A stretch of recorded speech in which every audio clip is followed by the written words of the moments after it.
The 2027 Nissan Z NISMO finally gets what it was missing: a 6-speed manual priced identically to the 9-speed automatic. Nissan brought it to Sonoma Raceway to prove the point. The brakes come straight from the GT-R. 2-piece iron and aluminum rotors, 19 pounds lighter at the wheels. If a manual Nismo matters to you, subscribe, because Nissan just answered. On a track like this, every pound saved beneath the springs counts. 420 horsepower, and the gauges track every degree of it.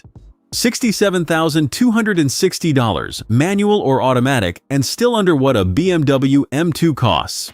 The catch is the chassis, an architecture older than the M2's and $23,000 over the base Z. But Nissan built the car the stick-shift crowd actually wanted. The one to buy is the Nismo manual. Skip it if the older platform matters. Cross-shop the BMW M2, which now starts higher. That lands it at 9.2 on the Auto TV score.